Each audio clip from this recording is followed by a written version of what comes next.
हाजी सबू सिद्दीक ने अपनी शुगर फैक्ट्री पूरी तरह से बंद कर दी। ये फैक्ट्री इतनी बड़ी थी कि इसके जरिए बनाई गई शुगर पूरे इंग्लैंड में इस्तेमाल की जाती थी। बहुत कम लोग जानते हैं कि बाटा कंपनी भी मुसलमानों की थी, जिसे असहयोग आंदोलन के दौरान एक अंग्रेज ने खरीद लिया था। आपको ये जानकर शायद हैरानी हो कि भगत सिंह का केस लड़ने वाला शख्स भी एक मुसलमान था। बैरिस्टर आसिफ अली ने भगत सिंह का केस तब लड़ा जब कोई भी भगत सिंह का साथ देने को तैयार नहीं था। इंकलाब जिंदाबाद का नारा देने वाले हसरत मोहानी भी एक मुसलमान थे। उन्होंने ही भारत की आजादी की रूपरेखा तैयार की थी।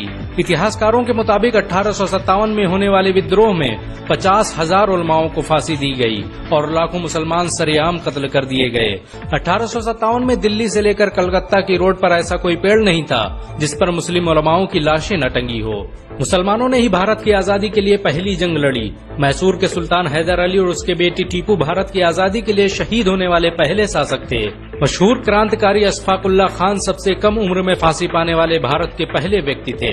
बहुत कम लोग जानते हैं कि जय हिंद का नारा एक मुसलमान आबिद हसन सफानी ने दिया था। ये नारा आज भी भारतीय सेना और शासकीय प्रणाली में सम्मान स्वरूप इस्तेमाल किया जाता है। तिरंगे का निर्माण करने वाली सुरैया तैयब जी भी एक मुसलमान थी। उन्होंने ही भारत के राष्ट्रीय ध्वज को वर्तमान रूप दिया था। कानपुर में पैदा होने वाले अजीमुल्लाह खान ने ही मादरे वतन भारत की जय का नारा दिया था, जिसमें बाद में कुछ सांप्रदायिक लोगों ने माता शब्द को जोड़ दिया। आपको ये जानकर शायद हैरानी हो कि भारत का पहला राष्ट्रीय गीत अजीमुल्लाह खान ने ही लिखा था। बहुत कम लोग जानते हैं कि मौलाना कासिम नानोतवी ने दारुल उलूम देवबंद की स्थापना अंग्रेजों को भारत से निकालने के लिए की थी। इस मदरसे का मकसद देश में ऐसे नौजवानों को पैदा करना था जो भारत की आजादी में योगदान दे सकें। रेशमी रुमाल आंदोलन की शुरुआत करने वाले मौलाना महमूदुल हसन और मौलाना उबैदुल्ला सिंधी दारुल उलूम देवबंद के ही छात्र थे। मौलाना उबैदुल्ला सिंधी ने सुभाष चंद्र बोस के साथ मिलकर भारत की पहली अस्थायी सरकार की स्थापना की थी और वह भारत के पहले गृह मंत्री भी थे। आपको ये जानकर शायद हैरानी हो कि मौलाना महमूदुल हसन ने ही 1920 में गांधी को महात्मा का लक़ब दिया था।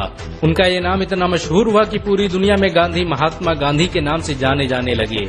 महमूदुल हसन ने ही हकीम अजमल खान के साथ मिलकर 1920 में जामिया मिलिया इस्लामिया यूनिवर्सिटी की स्थापना की थी, ताकि भारतीय शिक्षा तंत्र को अंग्रेजों के चंगुल से आजाद करवाया जा सके। आपको ये जानकर शायद हैरानी हो कि काला पानी जैसी दर्दनाक सजाओं को पाने वाले 90% से अधिक लोग मुसलमान थे। अंडमान निकोबार में आज भी सबसे ज्यादा कब्रें मुसलमानों की हैं। मुसलमानों के अलावा दूसरे लोगों ने काला पानी से बचने के लिए न सिर्फ माफीनामे लिखे बल्कि अंग्रेजों की मुखबिरी भी की। मुसलमानों ने ही अंग्रेजों के खिलाफ सबसे पहले हथियार उठाए। 1772 में शाह अब्दुल अजीज ने अंग्रेजों के खिलाफ फतवा देते हुए ऐलान किया कि अंग्रेजों की गुलामी हराम है और हर मुसलमान पर फर्ज है कि वो अपने मुल्क और देश की आजादी के लिए खुद को कुर्बान कर दे। 1857 में होने वाले विद्रोह की प्लानिंग एक मुसलमान मौलवी अहमदुल्ला शाह ने की थी। वो भारत के अकेले इंसान थे जिन पर अंग्रेजों ने 50,000 रुपए का इनाम रखा था। यह रकम इतनी बड़ी थी कि राजा जगन्नाथ ने पैसों की लालच में आकर अहमदुल्ला शाह की मुखबरी कर दी और अंग्रेजों ने उन्हें शहीद कर दिया। बहुत कम लोग जानते हैं कि 1857 में शहीद होने वाले 90% लोग मुसलमान थे। जालियांवाला बाग में जनरल डायर की गोलियों का निशाना बनने वाले अधिकतर लोग भी मुसलमान थे। भारत की आजादी का नेतृत्व करने वाले संगठन इंडियन नेशनल कांग्रेस के 9 से अधिक प्रेसिडेंट मुसलमान रहे।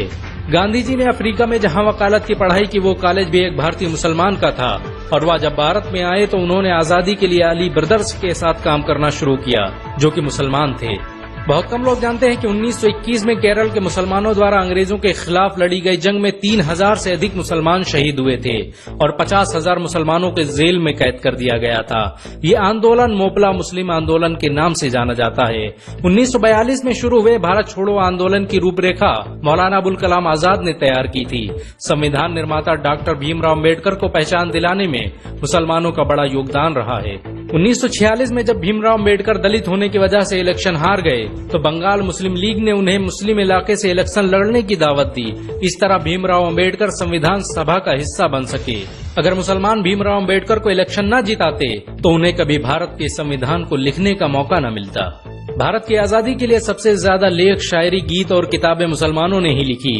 अल्लामा इकबाल के जरिए लिखा गया सारे जहां से अच्छा आज पूरे भारत में गाया जाता है। आपको ये जानकर शायद हैरानी होगी कि देश के लिए शहीद होने वाला पहला पत्रकार मौलाना मीर बाकर एक मुसलमान था।